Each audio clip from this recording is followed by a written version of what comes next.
एक समय की बात है। एक गांव में सफेद साड़ी वाली चुड़ैल का आतंक था। चुड़ैल रात भर गांव में घूमती और गांव का जो भी आदमी उसे दिखाई देता उसे वो घायल कर देती। अरे कोई तो बचाओ, मर गया रे। एक रात हरिया अपने खेत से अपने घर लौट रहा था कि तभी अचानक उसके सामने चुड़ैल आ जाती है। अरे बाप रे, ये चुड़ैल कहाँ से आ गई? आज तो मैं गया काम से।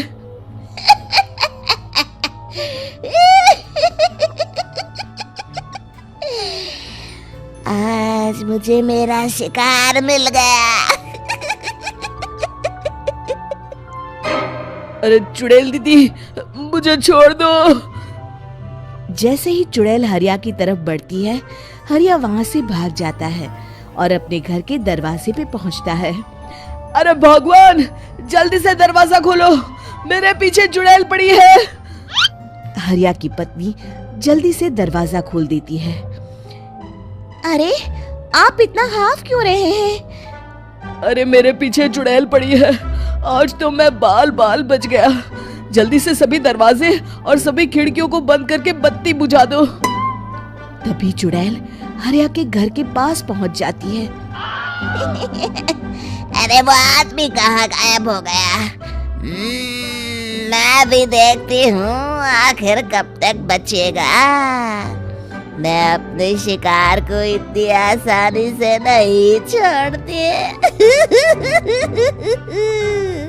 इतना कहकर चुड़ैल वहाँ से चली जाती है। वहीं दूसरी तरफ हरिया और उसकी पत्नी दोनों अपने घर की खिड़की से ये सब देख रहे होते हैं। अरे बाप रे, ये तो बड़ी डरावनी चुड़ैल थी। अगले दिन ये बात आग की तरह पूरे गांव में फैल जाती है और धीरे धीरे लोग चुड़ैल के डर के मारे शाम होते ही अपने घरों से बाहर निकलना बंद कर देते हैं। कुछ दिनों के बाद भाई, मैंने तो इस चुड़ैल के डर के मारे रात को अपने खेतों को पानी देना बंद कर दिया है। कहीं मेरी फसल सूख गई तो मैं तो कहीं का नहीं रहूंगा। साहूकार का कर्जा कैसे चुकाऊंगा? अरे भाई, पूरे गांव वालों का यही हाल है। पता नहीं ये चुड़ैल हमारे गांव में कहां से आ गई। फिर एक दिन गांव के पास वाली नदी के किनारे एक बहुत बड़े तांत्रिक के आने की बात कुछ गांव वालों को पता चलती है। वो लोग जाके ये बात गांव के मुखिया को बताते हैं। मुखिया जी, नदी के किनारे एक बहुत ही पहुंचे हुए तांत्रिक बाबा आए हैं। हमें उनसे मदद मांगनी चाहिए। मैंने सुना है वो बड़े बड़े भूतों और चुड़ैलों को अपने वश में कर लेते हैं। मुखिया जी सभी गांव वालों को लेकर उस तांत्रिक के पास पहुंच जाते हैं।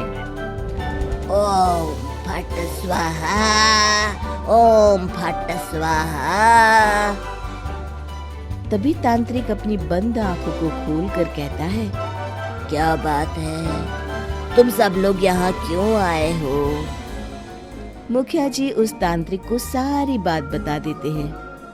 अच्छा, तो ये बात है। और तांत्रिक अपनी आंखों को बंद कर लेता है।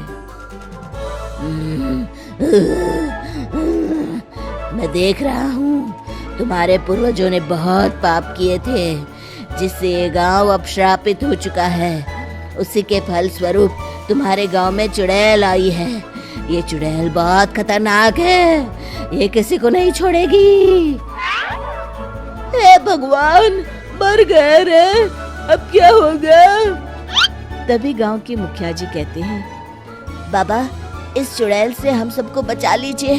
कोई तो उपाय होगा। इसका सिर्फ एक ही उपाय है। सभी गांव वालों को बारी बारी हर दिन अपनी आधी फसल उस पहाड़ी के ऊपर बनी काली गुफा में छोड़ के आनी होगी।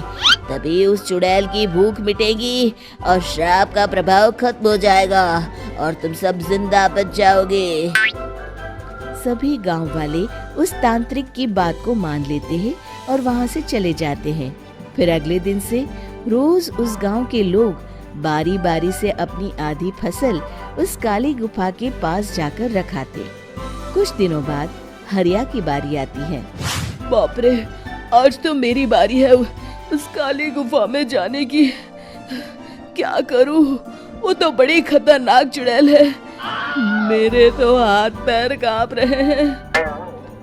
फिर हरिया डरते डरते अनाज की बोरियां अपनी बैलगाड़ी में लाद देता है। तभी हरिया की पत्नी उससे कहती है, देखो जी, संभल के जाना और किसी भी हालत में शाम होने से पहले वापस आ जाना। उस चुड़ैल का कोई भरोसा नहीं है जी।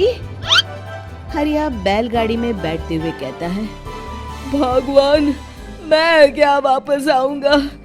लगता है अब तो मेरी खबर ही आएगी। इतना कहकर हरिया वहां से चला जाता है। रास्ते में जंगल से गुजरते हुए हरिया की बैलगाड़ी का एक चक्का बड़े गड्ढे में फंस जाता है। हे भगवान, अब ये क्या मुसीबत है? हरिया नीचे उतर के पूरी ताकत से अपनी बैलगाड़ी को गड्ढे से निकालने की कोशिश करता है। बहुत देर मेहनत करने के बाद हरिया की बैलगाड़ी उस गड्ढे से बाहर निकल जाती है। हे भगवान, अब तो शाम होने वाली है। आज तो मैं गया काम से। जैसे तैसे हरिया काली गुफा में पहुंच जाता है। अरे मर गया रे, यहाँ तो चारों तरफ डरावना माहौल है। मैंने यहाँ आने में बहुत देर कर दी, कहीं चुड़ैल नाराज ना हो जाए। हरिया अनाज की बोरिया वहाँ रख के जैसे ही जाने लगता है, तभी उसे किसी के आने की आवाज सुनाई देती है। हरिया एक कोने में छुपकर अंदर देखने लगता है। चुड़ैल वहाँ आती है और फिर अपने चेहरे से नकली चुड़ैल का मुखौटा निकाल देती है। हरिया ये देख के हक्का बक्का रह जाता है। तभी चुड़ैल कहती है, भैया यहाँ आना। आज तो बहुत अनाज आया है, इसे मिलाकर अब हमारे पास ढेर सारा अनाज जमा हो गया है। कल ही हम इसे शहर में बेच आएंगे और माला माल हो जाएंगे। तभी अंदर से नदी के किनारे वाला तांत्रिक बाहर आता है। अरे, ये तो तांत्रिक बाबा है। हाँ, अब तो हम दोनों की जिंदगी मजे में कटेगी। गांव वालों को बेवकूफ बनाना इतना भी मुश्किल नहीं था। लोग तो तुम्हें सच में असली चुड़ैल समझते हैं। हाँ, तुमने सही कहा। अब ये गांव वाले चुड़ैल के डर से जिंदगी भर इस काली गुफा में अनाज पहुंचाते रहेंगे। अच्छा, तो ये बात है। ये दोनों पूरे गांव वालों को बेवकूफ बना रहे हैं।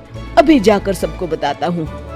हरिया उन दोनों की पूरी बातें सुन लेता है और जल्दी से वापस गांव में आता है। गांव वालों को पूरी बात बता देता है।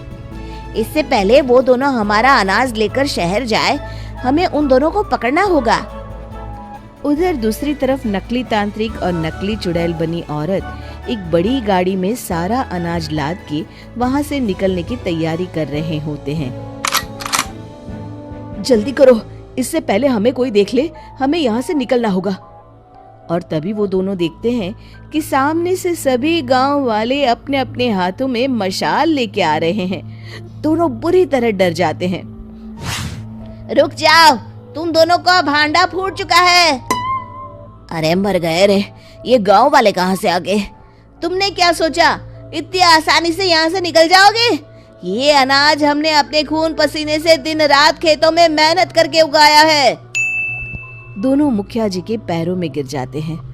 हमें माफ कर दीजिए, हम दोनों एक नंबर के कामचोर हैं। बिना मेहनत किए पैसे कमाना चाहते थे। हाँ, अब हम आगे से मेहनत मजदूरी करके पैसे कमाएंगे। हमें कुछ मत करना, हमें छोड़ दीजिए। इतना कह के दोनों गांव छोड़ के भाग जाते हैं और सभी गांव वाले फिर से खुशी खुशी रहने लगते हैं। शिक्षा, तभी तो कहते हैं कि किसी भी समस्या का समाधान केवल सूझबूझ से ही करना चाहिए और कभी हिम्मत नहीं हारनी चाहिए। दोस्तों, हमें उम्मीद है कि आपको हमारी ये कहानी पसंद आई होगी। कृपया हमारे चैनल को सब्सक्राइब करें और सभी अपडेट्स के लिए बेल आइकन जरूर दबाएं। और हाँ, वीडियो लाइक और शेयर करना मत भूलिएगा। Bye bye.